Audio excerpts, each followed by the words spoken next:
وآلہ وسلم ہے کہ جب بھی کبھی ہم اپنی لائف میں گو تھرو کر رہے ہوتے ہیں تو ہماری لائف کے اندر جب یہ پرابلمز آتی ہیں تو ہم حضور صلی اللہ علیہ وآلہ وسلم کی لائف کی طرف دیکھیں کہ ہمیں وہاں سے کیا لیسنز ملتے ہیں، کون سے ایسے سبق ملتے ہیں کہ انہوں نے ان ایٹیٹیوڈز کو کس طرح سے ڈیل کیا، کیسے ایکٹ کیا۔ آپ حضور صلی اللہ علیہ وآلہ وسلم کی لائف کے سٹارٹ سے لے لیں کہ سب سے پہلے تو پیرنٹس نہیں تھے، اب ماں کی محبت، باپ کی محبت ہم سب سمجھتے ہیں کہ کتنی اہم چیز ہوتی ہے۔ اور پھر حضور صلی اللہ علیہ وآلہ وسلم کا دور وہ تھا کہ جہاں پہ عرب تھے، اور عرب میں آپ جانتے ہیں کہ ٹرائبل آئیڈینٹی کے بغیر سروائیول ہی نہیں، تو اس لیے وہاں پہ جو ٹرائبل آئیڈینٹی ہوتی تھی، جو کہ ایک فیملی، ایک ایسوسیشن ہوتی تھی، اس کا ایک بہت گہرا امپیکٹ ہوتا تھا۔ تو حضور صلی اللہ علیہ وآلہ وسلم کی لائف کو آپ دیکھیں کہ نبوت کا اعلان کرنے سے پہلے حضور صلی اللہ علیہ وآلہ وسلم was one of the most respected persons in مکہ، اور جیسے نبوت کا اعلان کرتے ہیں تو وہی سگا چچا جو کہ یہ کہا کرتا تھا، جو یہ فخر سے کہتا تھا کہ محمد عربی ہم میں سے، ابو لہب، وہ ایسا سخت دشمن بن جاتا ہے کہ قرآن میں اللہ سبحانہ وتعالیٰ تبت یدا ابی لہب وتب یہ آیات نازل کرتے ہیں، اور اسی طرح وہ پوری ایک فیملی وہ حضور صلی اللہ علیہ وآلہ وسلم کے اگینسٹ ہو جاتی ہے۔ اچھا، اور جب وہ واقعہ آپ جانتے ہیں کہ جب وحی کا نزول ہوا تو حضرت خدیجہ رضی اللہ عنہا کے ایک کزن تھے، ان کا نام تھا ورقہ بن نوفل۔ حضور صلی اللہ علیہ وآلہ وسلم ان کے پاس جب گئے تھے اور جب ان کے سامنے جا کے پوری وہ جو وحی کی کیفیت تھی وہ بیان کی، تو انہوں نے جہاں پہ اور بشارتیں دی تھیں وہاں ایک بات انہوں نے یہ بھی کہی تھی کہ آپ کے شہر والے آپ کو آپ کے شہر سے نکال دیں گے، اور یہ وہ بات تھی کہ جس پہ حضور صلی اللہ علیہ وآلہ وسلم بہت حیران ہوئے تھے، اور انہوں نے حیرانی سے پوچھا تھا کہ میرے شہر والے مجھے کیسے نکال دیں۔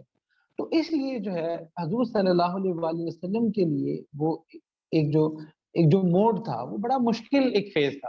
اور اسی طرح سے آپ دیکھتے ہیں کہ جب نبوت کا اعلان ہوتا ہے تو دو بیٹیوں کو جن کے رشتے حضور صلی اللہ علیہ وآلہ وسلم نے ابو لہب کے بیٹوں کے ساتھ کیے تھے، ان دونوں کو طلاق ہو جاتی ہے، اور پھر اس کے ساتھ ساتھ وہ جو شہر ہے وہاں سے نکالے جاتے ہیں۔ اور پھر طائف کا ایک واقعہ کہ جب طائف میں جاتے ہیں تو وہاں پہ یہ خیال ہوتا ہے، اور ڈیفینیٹلی جب وہ گئے ہیں تو اللہ سبحانہ تعالیٰ کے حکم سے ہی گئے ہوں گے، اور وہاں جا کے کس لیے گئے ہیں؟ ان کو دعوت دینے گئے ہیں، ان کی خیر خواہی کے لیے گئے ہیں۔ جب وہ ان کی خیر خواہی کے لیے وہاں پہ دعوت دیتے ہیں تو وہ لوگ اوباش لڑکوں کو حضور صلی اللہ علیہ وآلہ وسلم کے پیچھے لگا دیتے ہیں، اور کئی کلومیٹرز تک ان کو پتھر مارے جاتے ہیں، اور ان پتھروں کا اثر جو ہے وہ حضور صلی اللہ علیہ وآلہ وسلم کے جسم پر اتنا ہوتا ہے کہ حضور صلی اللہ علیہ وآلہ وسلم کے جو شوز ہیں وہ خون سے بھر جاتے ہیں۔ اسی طرح سے جب اللہ سبحانہ وتعالیٰ فرشتے کو بھیجتے ہیں اور فرشتہ جو ہے وہ آتا ہے کہ میں اللہ کے حکم سے آیا ہوں، اور اس حکم سے اور اس لیے آیا ہوں کہ اگر آپ حکم دیں تو میں پہاڑوں کو ملا دوں اور اس بستی کو تباہ کر دوں۔ اب اس موقع پہ اللہ کے نبی صلی اللہ علیہ وسلم ایک آرڈر دے دیں تو وہ پوری کی پوری بستی تباہ ہو جاتی، لیکن اللہ کے نبی صلی اللہ علیہ وسلم ان کے لیے دعا کرتے ہیں کہ اگر یہ نہیں تو ان کی اولادوں میں سے کوئی ضرور ایمان لائیں۔ اور علماء بتاتے ہیں کہ اسپیشلی جو ہم لوگ سب کانٹیننٹ کے لوگ ہیں نا، برِ صغیر کے لوگ ہیں، تو جو یہاں پہ جو دین اسلام آیا ہے تو اس میں ایک بہت بڑا رول محمد بن قاسم کا تھا۔ اب یہ محمد بن قاسم جو تھے یہ وہی طائف والوں کی اولاد میں سے، تو آپ دیکھیں کہ حضور صلی اللہ علیہ وآلہ وسلم جن ایکسپیرینس سے گزر رہے تھے وہ بہت ایکسٹریم کنڈیشنز تھیں۔ اسی طرح سے واقعہ طائف سے پہلے جب شیب ابی طالب کا موقع ہوتا ہے، جب وہاں پہ 3 سال کے لیے بائیکاٹ کر دیا جاتا ہے، تو اس طرح کی کنڈیشن تھی کہ بچے جو تھے وہ بلک رہے ہوتے اور ان کو دینے کے لیے کچھ نہیں ہوتا تھا۔ کتنے لوگ وہاں پہ اسی حالت میں وہ اس دنیا سے چلے گئے، اور آج ہمارے یہاں پہ 6 مہینے کا لاک ڈاؤن لگا تھا، سال کا لاک ڈاؤن لگا تھا نا، تو لوگ جو تھے وہ نفسیاتی مریض ہونے لگ گئے تھے۔ تو آپ سوچیں کہ 3 سال وہ ایکسٹریم کنڈیشنز میں حضور صلی اللہ علیہ وآلہ وسلم اپنے پورے قبیلے کے ساتھ اور مسلمانوں کے ساتھ وہاں پہ رہے۔ اچھا، پھر کچھ ایسے فیزز ہوتے ہیں، کچھ ایسے ایکسپیرینسز ہوتے ہیں جو صرف آپ پہ گزر رہے ہوتے ہیں، اور کچھ ایسے ہوتے ہیں جو کہ آپ کے ساتھیوں پہ گزر رہے ہوتے ہیں، اور آپ کو یہ پتا ہوتا ہے کہ یہ میری وجہ سے ہو رہا ہے سارا، اس کا برڈن اور زیادہ ہوتا ہے انسان کو کہ دیکھو یہ سارے لوگ یہ میری وجہ سے، کیونکہ انہوں نے میرا ساتھ دیا ہے تو یہ بھی میری وجہ سے یہ ان فیزز سے گزر رہے ہیں، ان مشکل حالات سے گزر رہے ہیں۔ تو حضور صلی اللہ علیہ وآلہ وسلم اس موقع سے بھی گزرتے ہیں۔ اور پھر آپ دیکھیں کہ کین یو امیجن کہ ایک شخص ہے جس کے 7 میں سے 6 بچوں کو اللہ سبحانہ وتعالیٰ اس دنیا میں ہی واپس بلا لے، اور وہ 6 بچوں کو اپنے ہاتھ سے دفنا۔ تو حضور صلی اللہ علیہ وآلہ وسلم اس فیز سے بھی گزرے ہیں۔ اور ہم جتنی سیرت ہم پڑھتے جائیں، ہم اس طرح کے ملٹیپل فیزز نظر آئیں گے کہ جہاں پہ ایسی کنڈیشنز اور ایسے بیہیویئرز ملتے ہیں کہ جن کی مثال ہی کوئی نہیں ہے۔ آج ہماری لائف میں کیا ہوتا ہے؟ یہی ہوتا ہے کہ لوگوں کے رویے ہمارے ساتھ برے ہوتے ہیں، لوگ ہمیں اچھے سے ٹریٹ نہیں کرتے، ہم ان کے ساتھ اچھا کر رہے ہوتے ہیں اور وہ ہمارے ساتھ جو ہمیں ریٹرن بیک ہے وہ اچھا نہیں دے رہے ہوتے، تو ہمیں اس سے پریشانی ہو جاتی ہے۔ ہم پریشان ہوتے ہیں کہ بھئی ہم تو ان کے ساتھ اچھے ہیں، یہ کیوں ہمارے ساتھ جو ہے وہ اچھا بیہیو نہیں کر رہے، میں نے تو سب کے ساتھ اچھا کیا تو لوگ میرے ساتھ برا کیوں کر رہے؟ یہ وہ جملہ ہے جو کہ ہر کوئی کر رہا ہو۔ تو دیکھیں حضور صلی اللہ علیہ وآلہ وسلم کی لائف سے زیادہ آپ کو ایکسٹریم کنڈیشنز کہیں نہیں ملتی۔ جب اللہ کے نبی صلی اللہ علیہ وآلہ وسلم ان فیزز سے گزر سکتے ہیں، اور آپ پوری سیرت میں دیکھیں کوئی ایک موقع بھی آپ کو ایسا نہیں ملتا کہ جہاں پہ حضور صلی اللہ علیہ وآلہ وسلم نے کسی قسم کا شکوہ کیا ہو۔ اور یہی وجہ ہے کہ ہم اس پین کو کبھی کبھی فیل ہی نہیں کر پاتے کہ جن سے حضور صلی اللہ علیہ وآلہ وسلم خود گزرے۔ اب اس پوری سیرت میں جو ہمیں لیسنز ملتے ہیں وہ یہ ملتے ہیں کہ اللہ کے نبی نے ہمیشہ درگزر کا معاملہ کیا، جہاں جہاں موقع ملا اور جہاں جہاں کسی نے ریپینٹ کیا تو حضور صلی اللہ علیہ وآلہ وسلم نے درگزر فرمایا۔ مثال کے طور پہ حضور صلی اللہ علیہ وآلہ وسلم کو حضرت حمزہ رضی اللہ عنہ سے شدید محبت تھی۔ وہ ان کے کزن بھی تھے، ان کے چچا بھی تھے، اور بڑے جیسے کہتے ہیں نا بیسٹیز ہوتے ہیں، تو اس طرح کے ان کے ساتھی تھے، اتنی محبت تھی۔ اور آپ جانتے ہیں کہ سیدنا حمزہ رضی اللہ عنہ غزوہ احد میں شہید ہو جاتے، اور جس نے شہید کیا تھا وہ ایک غلام تھے حضرت ہندہ بھی بعد میں مسلمان ہو گئی تھی، تو ان کے غلام تھے جن کا نام تھا وحشی۔ یہ جو وحشی تھے یہ فتح مکہ کے بعد جب انہوں نے اسلام قبول کیا تو اللہ کے نبی نے ان کو بھی معاف فرما دیا۔ اور جبکہ حضرت حمزہ کے بارے میں تھا کہ جب اللہ کے نبی نے دیکھا اور ان کی لاش کو دیکھا تو یہ قسم کھائی تھی کہ میں اس کے بدلے 70 کافروں کا بدلہ لوں، یعنی کہ 70 کافروں کو قتل کروں گا۔ پھر اللہ سبحانہ وتعالیٰ کا حکم نازل ہو گیا کہ نہیں، جتنا آپ کے ساتھ زیادتی کی جائے آپ اتنا ہی بدلہ لے سکتے ہیں، اور اگر آپ معاف کر دیں تو یہ زیادہ بہتر ہے۔ تو پھر اللہ کے نبی صلی اللہ علیہ وسلم نے اپنی اس قسم کا کفارہ دیا۔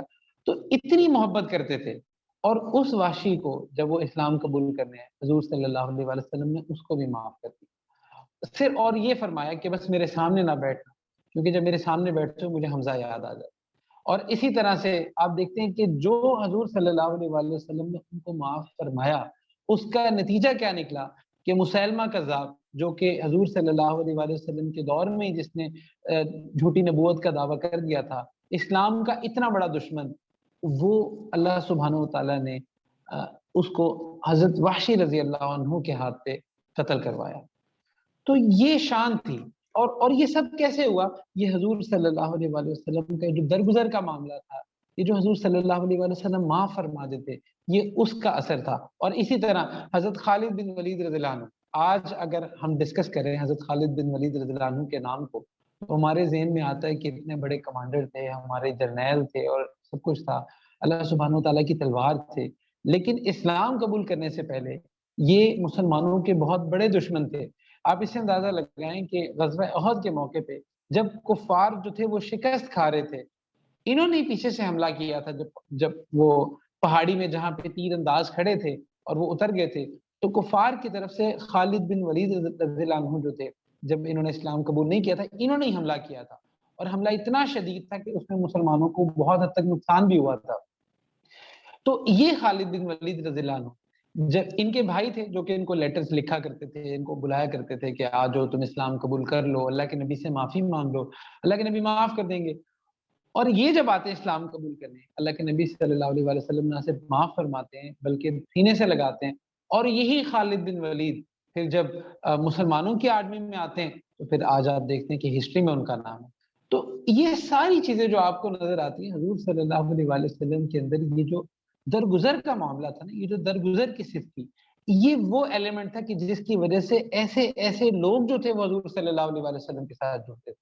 آج آپ دیکھیں کہ فتح مکہ کو ایک خاص اہمیت حاصل ہے.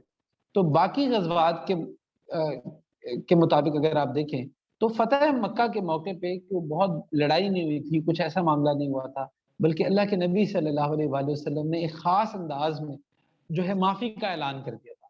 اور وہ اس معافی کا اثر تھا کہ لوگ جو تھے فتح مکہ کے بعد جوب در جوب جو تھے وہ اسلام میں داخل ہونا شروع ہو گئے. ابھی ریسنٹلی بھی کس طرح کا معاملہ ہوا کہ افغانستان میں انہوں نے جب کابل فتح کیا تو عام معافی کا اعلان کیا، تو پورا انٹرنیشنل میڈیا اس چیز کو ہائی لائٹ کر رہا تھا کہ بھئی یہ تو وہ لوگ تھے کہ جن کو پورا میڈیا جو تھا وہ ایسے پورٹری کر رہا تھا کہ پتہ نہیں کتنے ظالم ہیں، سب کو مار دیں گے، عورتوں کو قتل کر دیں گے اور پتہ نہیں کیا کر دیں گے. لیکن جب انہوں نے عام معافی کا اعلان کیا تو بہت سارے ایسے اینکرز جو تھے جو کہ پروپیگنڈا کر رہے تھے، انہوں نے یہ بات کرنی شروع کر دی کہ یہ جو ان کی اسٹریٹجی ہے یہ کون چلا رہا ہے، کہ انہوں نے عام معافی کا اعلان کیا کہ جس کی وجہ سے لوگوں کے دل جو تھے وہ ان کی طرف مائل ہونا شروع ہو گئے. تو اللہ کے نبی کی یہ جو ادا ہے نا کہ لوگوں کو معاف کر دو اور جو آپ کے ساتھ برا کرے اس کے ساتھ اچھا معاملہ کرو، اس کے اندر بڑی طاقت ہے. اللہ سبحانہ و تعالیٰ کو یہ ادا اتنی پسند ہے کہ جب کوئی شخص، اللہ کے نبی صلی اللہ علیہ وسلم نے فرمایا، ایک حدیث ہے جس کا مفہوم ہے کہ جب کوئی شخص کسی مسلمان کا دل خوش کرتا ہے تو وہ میرا دل خوش کرتا ہے، اور جو میرا دل خوش کرتا ہے وہ اللہ کو خوش کرتا ہے، اور جو اللہ کو خوش کرتا ہے اللہ اس کو جنت میں داخل کریں گے. تو اس کا مطلب یہ ہے کہ اگر آپ کسی کو درگزر کرتے ہیں نا اور کسی کو لیٹ گو کر دیتے اور اپنے آپ کو اس برڈن سے ہلکا کر دیتے ہیں تو اس کا سب سے زیادہ فائدہ آپ کو، کہ اللہ کے نبی آپ سے خوش ہو جاتے ہیں، اللہ آپ سے خوش ہو جاتے ہیں. اور جب اللہ خوش ہو گئے اور اللہ کے نبی نے پھر جنت کا وعدہ کر دیا تو پیچھے رہ کیا جاتا ہے. تو اس لیے یہ جو لوگوں کو معاف کرنا، لوگوں کے رویوں کو، لوگوں کے بیہیویئرز کو، ان کو درگزر کرنا، یہ بہت بڑی صفت ہے اور اس کے لیے بہت بڑا ظرف چاہیے. اسی طرح سے حضرت ابوبکر صدیق رضی اللہ عنہ کا ایک واقعہ آتا ہے کہ واقع افک جو تھا کہ جب کچھ منافقین جو تھے انہوں نے حضرت عائشہ رضی اللہ عنہا کے بارے میں کچھ بات کی تھی، تو حضرت ابوبکر صدیق رضی اللہ عنہ کے ایک رشتہ دار تھے، حضرت مستح غالباً رضی اللہ عنہ ان کا نام تھا. تو ان کے بارے میں آتا ہے کہ وہ بھی اس پروپیگنڈا کا شکار ہو گئے اور وہ حضرت ابوبکر صدیق رضی اللہ عنہ کے ریلیٹو بھی تھے.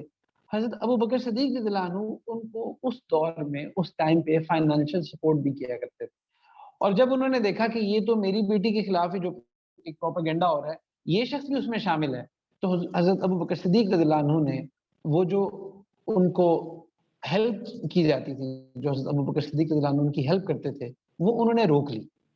اور جیسے ہی انہوں نے روکی تو اللہ سبحانہ و تعالیٰ نے وہ آیت نازل کر دی وَلَا يَأْتَلِ أُولُو الْفَضْلِ مِنْكُمْ وَالسَّعَةِ أَن يُؤْتُوا أُولِي الْقُرْبَىٰ، کہ جس میں ترغیب دی گئی. تو حضرت ابوبکر صدیق رضی اللہ عنہ نے اس آیت کے بعد جو تھا وہ اس بات کا فیصلہ کر لیا کہ جو میں اس کی امداد کر رہا ہوں میں یہ امداد نہیں روکوں گا. اس کی وجہ یہ ہے کہ میں اللہ کے لیے کر رہا ہوں. اب اتنا بڑا معاملہ اگر روک بھی دیتے تو کوئی ایسا مسئلہ نہیں تھا، کیونکہ ان کو سپورٹ کرنا کوئی حضرت ابوبکر صدیق رضی اللہ عنہ پہ فرض نہیں تھا، اور جو پروپیگنڈا کیا جا رہا ہے وہ حضرت ابوبکر صدیق رضی اللہ عنہ کی بیٹی پر کیا جا رہا ہے. اور اسٹل اتنا بڑا حوصلہ رکھتے ہیں کہ جب اللہ کے لیے معاملہ کیا جاتا ہے تو ایسے کیا جاتا ہے کہ وہی لوگ جو کہ اس پروپیگنڈا میں شامل ہو گئے تھے اسٹل ان کی ہیلپ جاری، اور بالکل ان کی ہیلپ نہیں رکی بلکہ پہلے سے بھی زیادہ بڑھ کر احسان کیا. تو یہ اللہ کے نبی کی تعلیمات کہ جو کوئی آپ کے ساتھ برا کرے اس کے ساتھ اچھا کرو. اکثر لوگ ہیں نا وہ کہتے ہیں کہ جی ہمارے ساتھ کوئی برا کرے نا ہم سے بری بات برداشت نہیں ہوتی، غلط بات برداشت نہیں ہوتی. بھائی برداشت ہی غلط بات کرنی ہوتی ہے، صحیح بات کون برداشت کرے؟ اب آپ کو کوئی شخص کہے کہ اچھا میں آپ کی نا پارٹی کرتا ہوں، آپ آئیں میں آپ کو جو ہے نا ایک بہترین قسم کا ڈنر کھلاتا ہوں، اور آپ کہیں نہیں نہیں مجھ سے آپ کی بات برداشت نہیں ہوتی، آپ کہیں گے؟ نہیں کہیں گے. اس کی ریزن یہ ہے کہ برداشت کرنی غلط بات ہوتی ہے، اچھی بات تو ساری ہنس کے گزار لیتے ہیں. تو اس لیے لوگوں کے رویوں کو معاف کرنا یہ بڑی اہم چیز ہے، اور اس کا سب سے بڑا فائدہ انسان کو خود ہوتا ہے. جب ہماری زندگی گزر رہی ہوتی ہے تو ہمارے جو پاسٹ ایکسپیرینسز ہوتے ہیں نا ان پاسٹ ایکسپیرینس کی بیسس پہ ہم لوگوں کو جج کر رہے ہوتے ہیں، ہم سرکمسٹانسز کو دیکھ رہے ہوتے ہیں. اس کی عام مثال آپ ایسے سمجھیں کہ جیسے ایک ہمارا ایکسپیرینس ہے کہ جب ہمیں پیاس لگتی ہے ہم پانی پی لیتے ہیں، اور یہ ایک ایکسپیرینس ہے کہ جس نے بتایا کہ جب بھی پیاس لگے پانی پی لو اس پانی سے تمہاری پیاس بجھ جائے گی۔ اسی طرح سے ہمارے جو پاسٹ ایکسپیرینسز ہوتے ہیں وہ ہمیں لوگوں کے بارے میں پرسیپشن بنانے میں ایک لینس پرووائڈ کرتے ہیں، اور ان ایکسپیرینس کی جو وہ تجربات ہوتے ہیں ان کی بیسس پہ ہی ہم یہ دیکھتے ہیں کہ اچھا ہمیں لوگ ہمارے ساتھ کیسا بیہیو کر رہے ہیں اور ہم نے کیسا رسپونڈ کیا۔ تو یہ جو برے ایکسپیرینسز ہوتے ہیں جو ہماری لائف میں کبھی کسی ٹراما کی شکل اختیار کر لیتے ہیں، یا ایسے مس ہیپس لائف میں ہوتے ہیں کہ جن کی وجہ سے ہماری شخصیت بہت بری طرح متاثر ہو جاتی ہے، یا ہمارے بڑے کلوز ایسے لوگ ہوتے ہیں وہ ہمیں چھوڑ کے چلے جاتے ہیں، یا لائف میں اس طرح کے سیٹ بیکس لگتے ہیں، تو اس موقع پہ اپنے آپ کو سنبھالنا اور اپنی شخصیت کو سنبھالنا اور لوگوں کو معاف کرنا، یہ بڑے حوصلے کا کام ہے، بڑے دل جگرے کا کام ہے۔ ایک حدیث شریف کا مفہوم ہے، اللہ سبحانہ و تعالیٰ فرماتے ہیں کہ میرے بندے، جب تجھے غصہ آئے اور اگر تو مجھے یاد رکھے، یعنی کہ غصے کے وقت آپ کسی پر آپ اپنا غصہ نکال سکتے ہو، لیکن صرف اللہ کے لیے آپ اس کو معاف کر دیتے ہو، تو اللہ سبحانہ و تعالیٰ فرماتے ہیں کہ جس دن میرا غضب ہوگا اس دن بھی میں تجھے یاد رکھوں۔ یعنی کہ جب تمہیں غصہ تھا تم نے مجھے یاد رکھا، تو جب میدان حشر کا وقت ہوگا، جب اللہ سبحانہ و تعالیٰ کے ایک جلال کا وقت ہوگا، اللہ سبحانہ و تعالیٰ اس وقت اس بندے کو یاد رکھیں گے کہ جیسے اس نے مجھے یاد رکھا تھا تو میں بھی اس کو یاد رکھوں۔ اب بتائیں کیا یہ کوئی مہنگا سودا ہے کہ اللہ ہمیں یاد رکھیں؟ ہماری اوقات کیا ہے؟ لیکن اللہ ہمیں یاد رکھیں گے، اس کا مطلب یہ کہ اللہ ہمیں جہنم میں نہیں ڈالیں گے، اللہ ہمیں جنت دیں گے، اللہ ہمیں پاس کر دیں گے۔ تو اس لیے یہ ہمارے اپنے اوپر برڈنز بن جاتے ہیں۔ ایک یونیورسٹی تھی، انہوں نے ایک ریسرچ کی، انہوں نے 3 گروپس لوگوں کے اکٹھے کیے۔ اب یہ سارے وہ لوگ تھے کہ جن کے ساتھ لائف میں کچھ مس ہیپس ہوئے تھے، ان کے ساتھ لائف میں لوگوں نے اچھا بیہیو نہیں کیا تھا، یا ان کے ساتھ لائف میں کچھ ایسے معاملات ہو گئے تھے کہ جس سے ان کی شخصیت تباہ ہو رہی تھی۔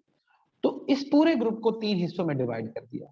ایک حصے کو انہوں نے یہ کہا کہ جنہوں نے آپ کے ساتھ برا کیا نا، آپ اپنے اندر نا ان کے لیے انتقام کے جذبات رکھو اور یہ سوچو کہ آپ نے ان سے انتقام کیسے لے۔ اور دوسری طرف ایک اور گروپ انہوں نے رکھا کہ جس کو انہوں نے نیوٹرل کر دیا، اور تیسری طرف ایک گروپ رکھا کہ جن کو انہوں نے کہا کہ آپ ان سب کو معاف کر دو۔ اور جب انہوں نے اینڈ رزلٹ دیکھے تو وہ گروپ کہ جو اپنے اندر انتقامی جذبات لیے پھرتا تھا، ان کے اندر سائیکولوجیکل ایشوز بہت زیادہ ہونا شروع ہو گئے، اور اسی طرح جو لوگ نیوٹرل تھے ان کے اندر ان سے کم، اور اسی طرح وہ لوگ جن کو انہوں نے یہ پریکٹس کروائی کہ آپ کے ساتھ جس نے برا کیا نا آپ ان کو معاف کر دو، تو ان کی مینٹل ہیلتھ جو تھی اور جو سائیکولوجیکل ہیلتھ تھی وہ بہت بہتر تھی۔ تو اللہ کے نبی کی ہر سنت میں خیر ہے، اس لیے ہمارے ساتھ جو بھی برا کرتا ہے، اگر آپ یہ سوچ لو کہ میں نے اینٹ کا جواب پتھر سے دینا ہے، تو اس طرح کبھی بھی دنیا جو ہے وہ سیٹ نہیں ہو سکتی، نہ آپ کی اپنی لائف سیٹ ہو سکتی، کیونکہ آپ پھر ہر ایک کے ساتھ جو ہے نا انتقام کے جذبے کے ساتھ پھر رہے ہوگے۔ اور اللہ سبحانہ و تعالیٰ نے انسان کو ایسا ڈیزائن نہیں کیا، نہ اللہ نے ہم سے یہ ریکوائر کیا کہ جو ہم سے برا کرے بس ہم اس سے بدلہ لینے کے پیچھے چل پڑے۔ یاد رکھیں دنیا دارالامتحان ہے، یہ دارالجزا نہیں ہے۔ یہاں پہ سارے ریزلٹس نہیں مل جانے، یہاں پہ تو ایگزامینیشن ہے، ادھر تو امتحان چل رہا ہے، تو جو اس امتحان میں جیسا پرفارم کرے گا اللہ سبحانہ و تعالیٰ اس کو ویسی آخرت میں جزا دیں گے۔ اسی طرح سے ایک واقعہ آتا ہے، ایک دفعہ اللہ کے نبی صلی اللہ علیہ وآلہ وسلم حضرت ابو بکر صدیق رضی اللہ عنہ کے ساتھ جا رہے تھے، تو ایک شخص تھا جو کہ حضرت ابو بکر صدیق رضی اللہ عنہ کو گالیاں دے رہا تھا، برا بھلا کہہ رہا تھا۔ تو حضرت ابو بکر صدیق رضی اللہ عنہ خاموشی سے ساتھ ساتھ چلتے جا رہے تھے، اور اللہ کے نبی جو تھے نا، ہی واز اسمائلنگ۔ تو جیسے ہی تھوڑا سا آگے گئے تو حضرت ابو بکر صدیق رضی اللہ عنہ واپس پلٹے، اور حضرت ابو بکر صدیق رضی اللہ عنہ نے اس کافر کو گالیاں دینا شروع کر دی، یعنی کہ ریپلائی کیا، انہوں نے اس کو جواب دینا شروع کر دیا۔ تو اللہ کے نبی جو تھے نا وہ تیزی سے آگے چلنے لگے، تو حضرت ابو بکر صدیق رضی اللہ عنہ نے جب یہ دیکھا تو ان کو بڑی حیرانی ہوئی، تو وہ اللہ کے نبی کے پاس آئے صلی اللہ علیہ وآلہ وسلم اور کہا کہ یا رسول اللہ صلی اللہ علیہ وآلہ وسلم، یہ شخص تو مجھے برا بھلا کہہ رہا ہے، اور اس وقت تو آپ نے کچھ نہیں کہا اور آپ تو اسمائل کر رہے تھے، اور اس کے اتنا برا بھلا کہنے کے بعد میں نے اس کو رسپونڈ کیا تو آپ کو ناگواری اور آپ آگے چلے گئے۔ تو اللہ کے نبی صلی اللہ علیہ وآلہ وسلم نے فرمایا کہ ابو بکر جب آپ جواب نہیں نہ دے رہے تھے، اچھا یہ کچھ میرا خیال کنیکشن کا ایشو ہے، میں اس واقعے کو ریپیٹ کر دیتا ہوں. جی یہ پورا واقعہ یہ ہے کہ جب حضرت ابو بکر صدیق رضی اللہ عنہ جو تھے وہ ایک دفعہ حضور صلی اللہ علیہ وآلہ وسلم کے ساتھ جا رہے تھے، تو ساتھ جاتے ہوئے ایک کافر تھا جو کہ حضرت ابو بکر صدیق رضی اللہ عنہ کو برا بھلا کہہ رہا تھا. تو اس وقت حضور صلی اللہ علیہ وآلہ وسلم اسمائل کر رہے تھے اور خاموشی سے جائے جا رہے تھے. حضرت ابو بکر صدیق رضی اللہ عنہ بھی خاموش تھے، کچھ دیر تو خاموش رہے، تو پھر تھوڑی دیر بعد جب وہ حد سے گزر گیا تو حضرت ابو بکر صدیق رضی اللہ عنہ نے پلٹ کے اس کو جواب دیا. جیسے ہی حضرت ابو بکر صدیق رضی اللہ عنہ نے جواب دیا تو اللہ کے نبی آگے نکل گئے. تو حضرت ابو بکر صدیق رضی اللہ عنہ اللہ کے نبی کے پاس گئے اور پوچھا کہ یا رسول اللہ صلی اللہ علیہ وسلم، پہلے جب وہ شخص مجھے اتنا برا بھلا کہہ رہا تھا تو اس وقت تو آپ نے ناگواری کا اظہار نہیں کیا، آپ اسمائل کر رہے تھے، اور جیسے ہی اتنا کچھ کہنے کے بعد میں نے اس کو پلٹ کے جواب دیا تو آپ فوراً آگے چلے گئے. تو حضور صلی اللہ علیہ وسلم نے فرمایا، جس کا مفہوم ہے کہ ابو بکر جب یہ آپ کو برا بھلا کہہ رہا تھا اور آپ خاموش تھے تو اللہ سبحانہ و تعالیٰ نے ایک فرشتے کو پوائنٹ کر دیا تھا جو کہ آپ کی طرف سے اس کو پلٹ کے جواب دے رہا تھا، تو میں اس لیے مسکرا رہا تھا، لیکن جیسے ہی آپ نے پلٹ کے جواب دیا تو فرشتہ چلا گیا. اللہ اکبر. تو یہ وہ تعلیم تھی جو کہ اللہ کے نبی نے سکھائی ہے. اسی طرح ایک جو مشہور واقعہ آتا ہے حضرت امام ابو حنیفہ رحمۃ اللہ علیہ کا، کہ جب ان کے والد کا انتقال ہوا تو ایک شخص تھا جو کہ ان کا حاسد تھا، ان کا دشمن تھا، وہ جنازے پہ آیا اور جنازے پہ آنے کے بعد وہ حضرت امام صاحب کو کہتا ہے کہ آپ کی والدہ جو ہیں وہ بیوہ ہو گئی ہیں، تو آپ ایسا کریں کہ ان کا نکاح مجھ سے کریں. یعنی کہ وہ اپنے طور پہ ایک گالی دے رہا تھا. امام صاحب نے جب یہ بات سنی تو ان کو دکھ تو بہت ہوا، اب اتنے لوگ تھے اور بھرے مجمع میں اس نے اس طرح کی بات کر دی، اور امام صاحب کچھ ٹائم بڑی عزت تھی جیسے آج کل اسکالرز کی عزت ہوتی ہے. تو اس طرح جب ان کو یہ بات انہوں نے بات سنی ہے تو انہوں نے رسپونڈ کیا کہ میری والدہ جو ہیں وہ عاقلہ ہیں، بالغہ ہیں، تو میں ان سے پوچھ لیتا ہوں، اگر وہ رضامندی کا اظہار کرتی ہیں تو ٹھیک ہے. تو وہ یہ بات کہ اپنے گھر واپس آ گئے، اور جب وہ آئے تو ان کو انتہائی شدید غم تھا، شدید دکھ تھا کہ دیکھو ایک تو میرے والد کی وفات کا موقع ہے کہ ویسے ہی انسان اتنے افسوس میں ہوتا ہے، اور اس موقع پہ اس شخص نے اتنی بڑی بات کر دی. تو وہاں پہ وہ یہ افسوس کر رہے تھے، غم کر رہے تھے، اور دوسری طرف وہ جو شخص تھا اس کو اسی وقت کوئی دورہ پڑا ہے، مطلب کوئی ہو سکتا ہے کوئی ہارٹ اٹیک ہوا، کچھ اس طرح کا معاملہ ہوا کہ وہ اسی وقت وہیں پہ مر کے وہ گرا اور مر گیا. تو لوگوں نے کہا کہ امام صاحب کے صبر نے اس کو ہلاک کر دیا. تو جب آپ خاموش ہو جاتے ہو نا، جب آپ چیزیں اللہ پہ چھوڑ دیتے تو اللہ سبحانہ و تعالیٰ اس معاملے کو ٹیک اوور کر لے. تو اس لیے اپنی لائف کو ہلکا کرنے کا طریقہ یہ ہے کہ جو آپ کی لائف میں گزر گیا، جو آپ کو مل نہیں سکا، اس کو چھوڑ کے آگے نکلیں. اپنے آپ کو ادھر سٹک نہ کریں، اپنے پاسٹ کے اندر خود کو پھنسا کے نہ رکھیں. فلاں نے میرے ساتھ ایسے کیوں کیا تھا، فلاں نے میرے ساتھ ایسے کیوں کیا تھا. جتنا آپ سوچتے رہیں گے آپ اپنے آپ کو اور زیادہ اس میں پھنسائیں گے، اور زیادہ اپنے آپ کو تباہ کریں گے. اس لیے لائف کو موو آن کرنا ہوتا ہے، آگے لے کر چلنا ہوتا ہے، لوگوں کو معاف کرنا ہوتا ہے. جب آپ لوگوں کو معاف کرتے ہو تو آپ ان پر احسان نہیں کر رہے ہوتے، سب سے بڑا احسان آپ اپنے اوپر کر رہے ہوتے. کیونکہ جب آپ لوگوں کو معاف کرتے ہو تو اللہ سبحانہ تعالیٰ کی رحمت آپ کی طرف متوجہ ہوتی ہے. اور جو شخص اللہ کے لیے لوگوں کو معاف کرتا ہے اللہ سبحانہ تعالیٰ اس کے گناہ معاف کرتا ہے. تو الٹیمیٹلی جب آپ کسی کو معاف کر رہے ہوتے تو آپ اپنے آپ کو معاف کر رہے ہوتے، آپ اپنے آپ کے ساتھ احسان کر رہے ہوتے، کسی اور کے ساتھ احسان نہیں ہوتا. تو اس لیے لائف کو موو آن کرنا چاہیے. آپ کے بہت سارے ایسے ٹارگیٹس تھے جو آپ چاہتے تھے آپ کو ملے لیکن نہیں مل سکے. اسی طرح سے لوگ آپ چاہتے تھے کہ لوگ آپ کے ساتھ اچھا بیہیو کرتے، کوئی اس طرح کے معاملات تھے، آپ کی فیملی میں آپ کے ساتھ اچھا رویہ نہیں ہو سکا، آپ کے دوستوں کے ساتھ آپ کے اچھے تعلقات نہیں ہو سکے، آپ کے کولیگز میں مسئلے ہو گئے، آپ کے فیملی پرابلمز ہو گئی. جو بھی ہے اللہ سبحانہ و تعالیٰ نے اس دنیا کو ایک ٹیسٹ بنایا ہے، اس کو ٹیسٹ ہی سمجھیں. تو لوگ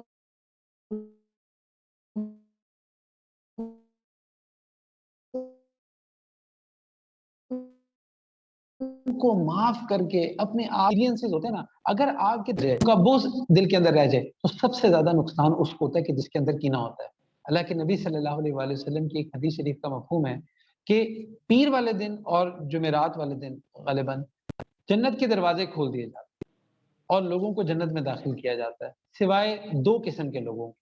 ایک وہ کہ جو اللہ کے ساتھ شرک کرتے ہیں، اللہ کے ساتھ کسی کو شریک ٹھہراتے ہیں، اور دوسری وہ قسم ہوتی ہے کہ جو اپنے اندر لوگوں کا کینہ رکھتے ہیں۔ اللہ اکبر۔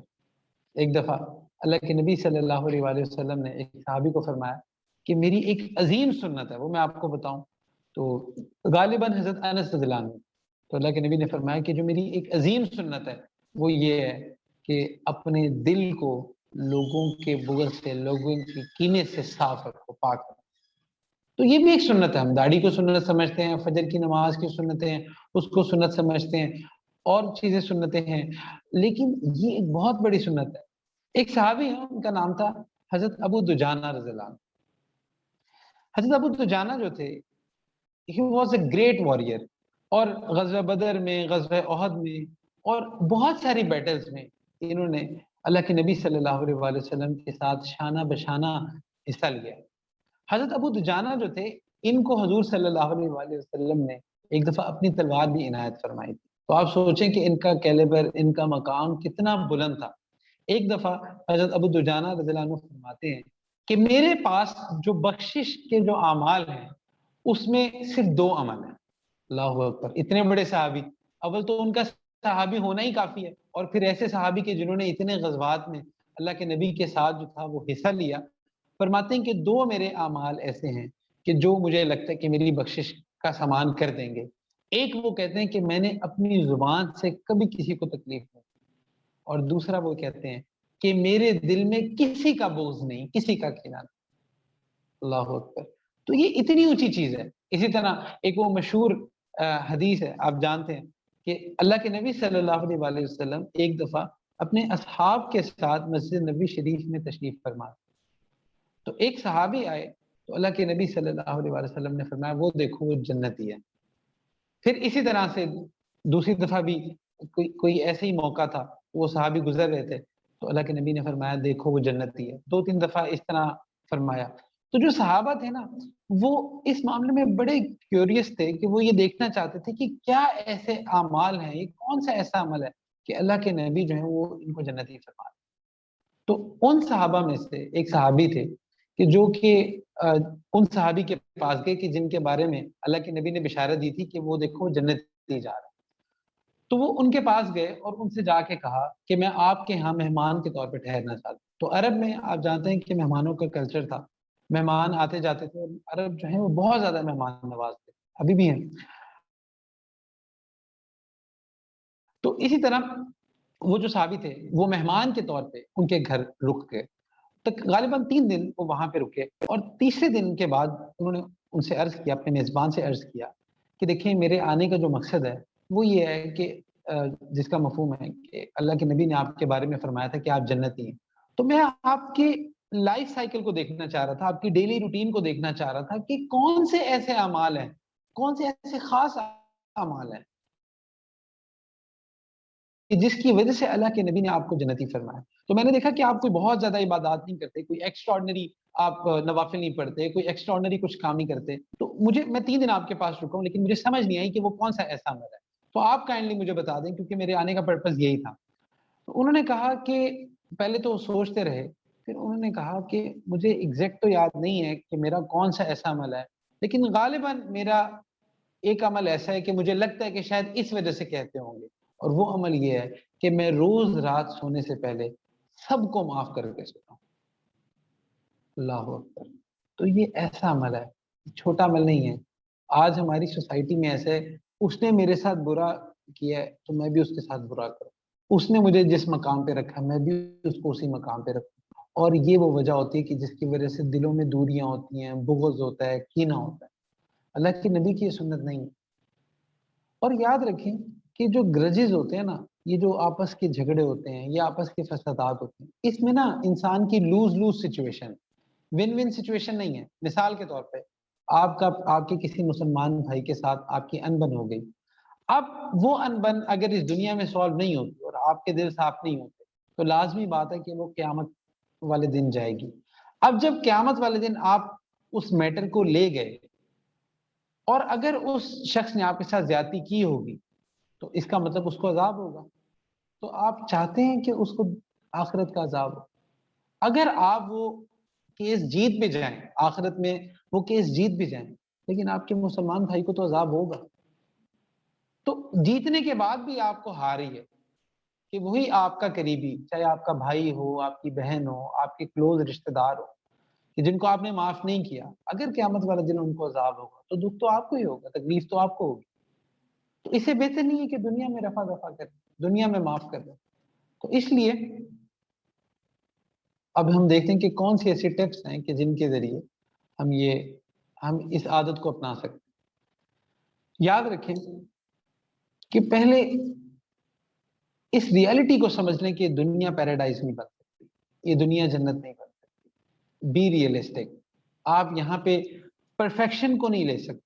نہ آپ کے دوست پرفیکٹ ہیں، نہ آپ کے رشتہ دار پرفیکٹ ہیں، نہ یہ دنیا پرفیکٹ ہے، نہ ایون آپ خود پرفیکٹ ہے، نہ میں پرفیکٹ ہوں.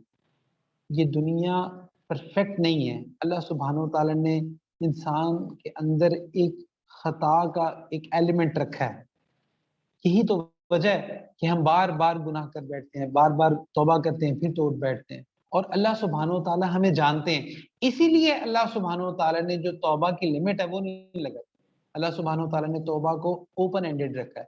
تو وہی انسان جو اللہ کے ساتھ ایسا معاملہ کر رہا ہے، ڈیفینیٹلی اس کے اندر ایسی بھی عادات ہوتی ہیں کہ اپنے دوست کے ساتھ، اپنے رشتہ دار کے ساتھ، اپنے بہن بھائیوں کے ساتھ اور اپنے جو ملنے جلنے والے ہیں ان کے ساتھ بھی کبھی اونچ نیچ کر جاتے ہیں. تو اس لیے جب بھی اونچ نیچ ہوتی ہے، جیسے اللہ سبحانہ و تعالیٰ نے لمٹ نہیں لگائی، اللہ سبحانہ و تعالیٰ بندے کو معاف کر دیتے ہیں. ہمیں بھی چاہیے کہ ہم معاف کریں. ایک حدیث شریف کا مفہوم ہے تخلقوا باخلاق اللہ، کہ اپنے آپ کو اللہ کے اخلاق سے مزین کرو. تو اللہ سبحانہ و تعالیٰ جب معاف کرنے کو پسند کرتے ہیں، جب ہم اس بات کو پسند کرتے ہیں کہ ہمارے گناہ اللہ معاف کرے، تو ہمیں دوسروں کی غلطیاں بھی معاف کر دینی چاہیے. جس نے ہمارے ساتھ برا کیا، غلط کیا، برے بیہیویئرز ہمارے ساتھ اپنائے، ان کو معاف کرنے کی عادت ڈالیں. زیادہ دیر دلوں میں رکھنے سے آپ کا اپنا نقصان ہوتا ہے، کیونکہ دلوں میں کینہ پیدا ہوتا ہے، اور جس کے دل میں کینہ ہے پھر اس کے اعمال روک دیے جاتے ہیں.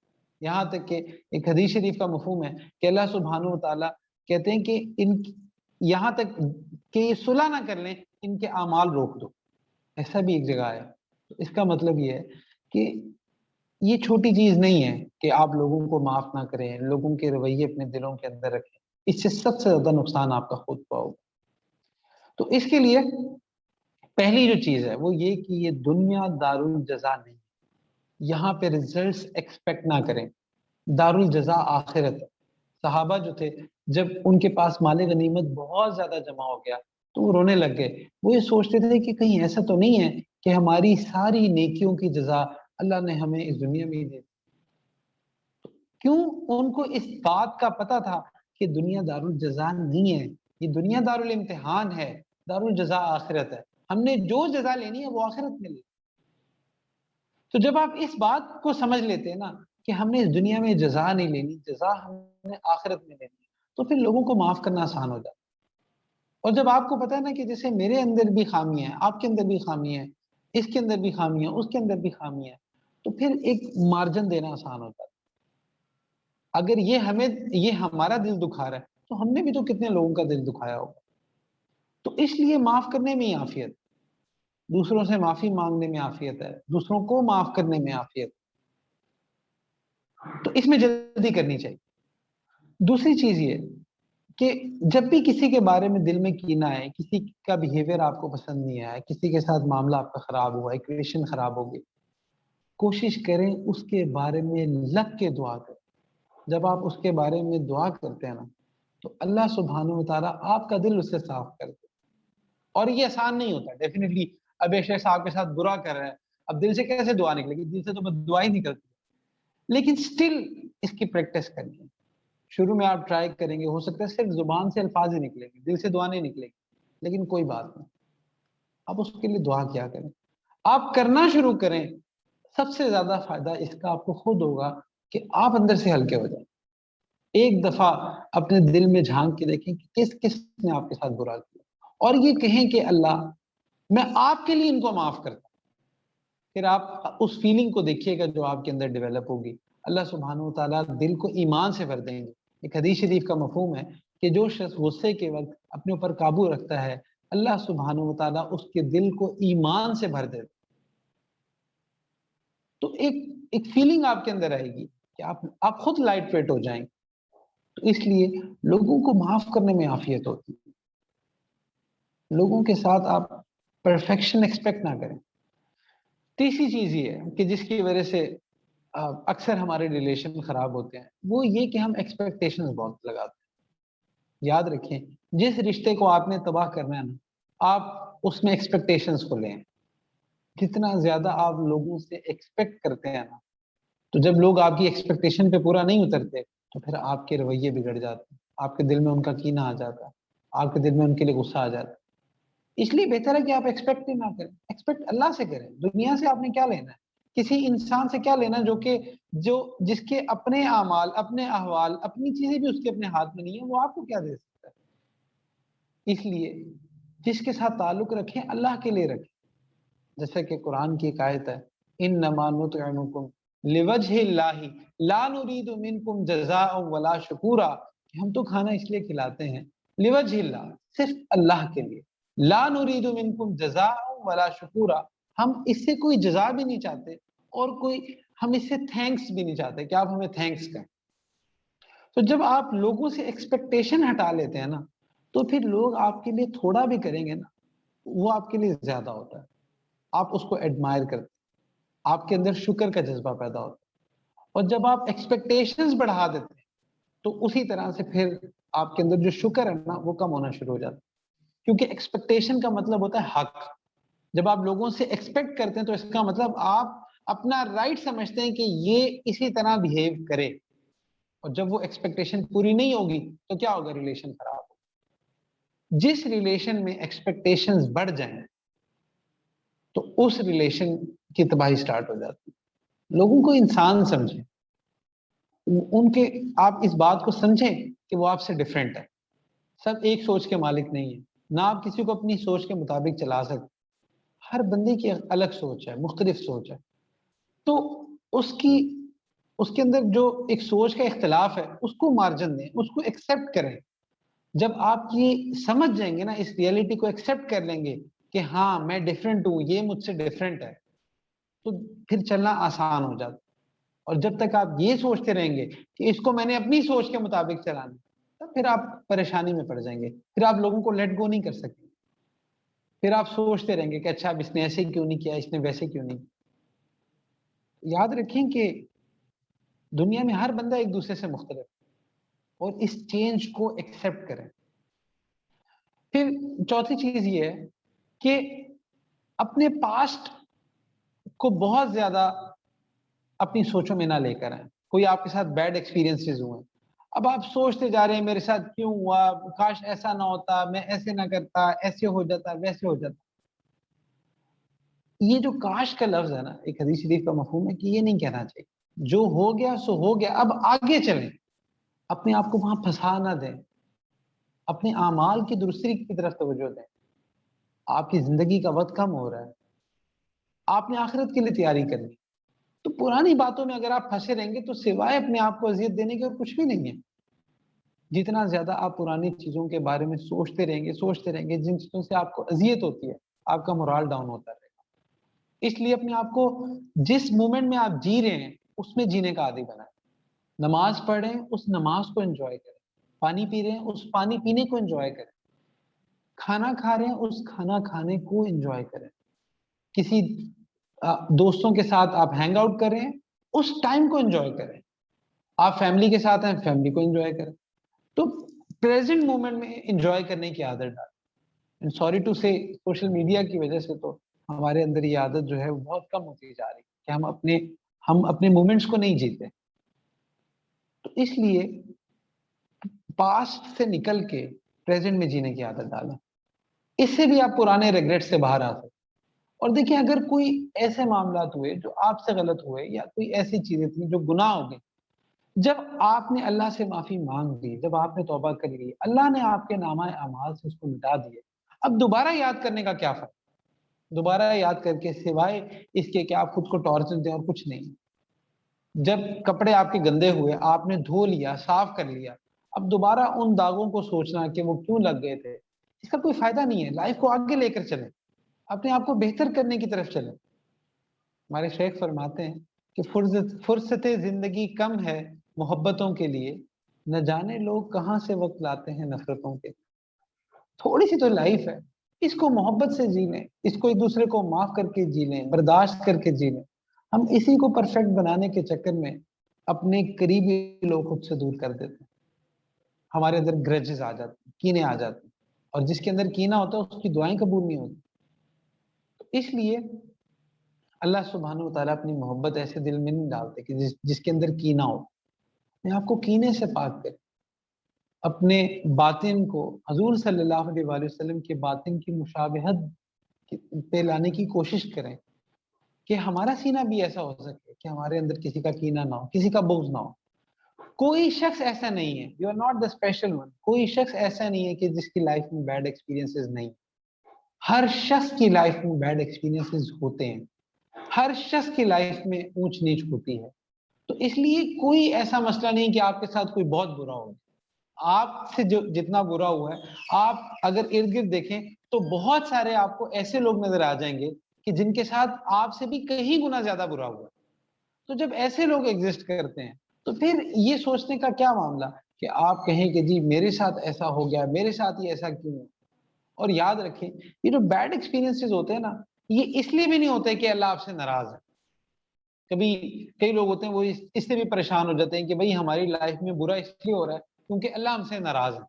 یاد رکھیں اللہ کا ناراض ہونا اور راضی ہونا یہ اس چیز پہ ڈیپینڈ نہیں کرتا کہ آپ کے ساتھ ایکسپیرینسز کیسے ہو رہے ہیں، یہ اس چیز پہ ڈیپینڈ کرتا ہے کہ جب وہ ایکسپیرینسز ہو رہے ہیں تو at the end of the day آپ کا رجحان اللہ سبحانہ وتعالیٰ کی طرف کیا ہے، آپ کا رجحان اللہ کی طرف کیسا ہے۔ اگر اس معاملے کے اینڈ میں آپ اللہ کے قریب ہو جاتے ہیں تو وہی معاملہ، وہی ایکسپیرینس، وہی بیڈ ایکسپیرینس جو آپ کو اللہ کے قریب کرنے کا باعث بنتا ہے تو وہ آپ کے لیے رحمت ہوتا ہے، وہ آپ کے لیے درجات کی بلندی کا باعث ہوتا ہے۔ اور وہی معاملہ کہ جو آپ کو at the end of the day اللہ سے دور کر دیتا ہے تو وہ بیڈ ایکسپیرینس جو ہوتا ہے وہ اصل میں آپ کے لیے عذاب ہوتا ہے۔ تو اس لیے ضروری نہیں ہے کہ بیڈ ایکسپیرینس اس لیے ہو رہے ہیں کہ اللہ آپ سے ناراض ہے۔ اللہ آپ سے ناراض نہیں ہے۔ اللہ سبحانہ وتعالیٰ آپ کو صرف ایک ٹیسٹ میں اللہ نے ڈالا ہے، اور یاد رکھیں کوئی ٹیسٹ ایسا نہیں ہے جس سے آپ باہر نہیں نکل سکتے، کیونکہ اللہ سبحانہ وتعالیٰ نے قرآن میں فرمایا لا یکلف اللہ نفسا الا وسعها، کہ اللہ سبحانہ وتعالیٰ کسی شخص پہ اس کی وسعت سے زیادہ بوجھ نہیں ڈالتے۔ جب اللہ نے یہ وعدہ کر دیا کہ اللہ آپ کی وسعت سے زیادہ آپ پر بوجھ نہیں ڈالیں گے تو پھر مایوسی کس بات کی۔ ٹھیک ہے تھوڑا سا مشکل وقت، برے ایکسپیرینسز ہو رہے ہیں، آپ سے چیزیں ہینڈل نہیں ہو رہی، پریشانی لائف میں چل رہی ہے، لیکن ایسا نہیں کہ اللہ نے آپ کو چھوڑ دیا۔ اللہ آپ کو دیکھ رہے ہیں۔ یہ ایسے ہی ہے کہ جیسے ماں باپ کا ایک چھوٹا بچہ ہوتا ہے نا، جب وہ چلنے کی کوشش کرتا ہے تو ماں باپ اس کو تھوڑی دیر کے لیے نا اس کو سہارا جو اس سے ہٹا لیتے ہیں، اور وہ اس لیے ہٹاتے ہیں تاکہ یہ خود چلنے کی کوشش کرے، اور اگر وہ گرنے لگتا ہے تو ماں باپ اس کو تھام لیتے ہیں۔ تو اللہ سبحانہ وتعالیٰ بھی بندے کو تھام لیتے ہیں۔ صرف تھوڑا سا توکل کرنا ہے، تھوڑا سا اللہ کے ساتھ چلنا ہے۔ جب آپ یہ کوشش کرتے رہتے ہیں، جب آپ یہ چلتے رہتے ہیں تو پھر اللہ کی مدد بھی آپ کے ساتھ آ جاتی ہے۔ اس لیے جو پرانے ایکسپیرینسز ہیں اس سے نکل کے پریزنٹ مومنٹ میں جینے کی کوشش کریں۔ اللہ سبحانہ وتعالیٰ سے دعا ہے جو کچھ کہا گیا سنا گیا اس پر عمل کی توفیق عطا فرمائے۔ وآخر دعوانا الحمدللہ رب العالمین۔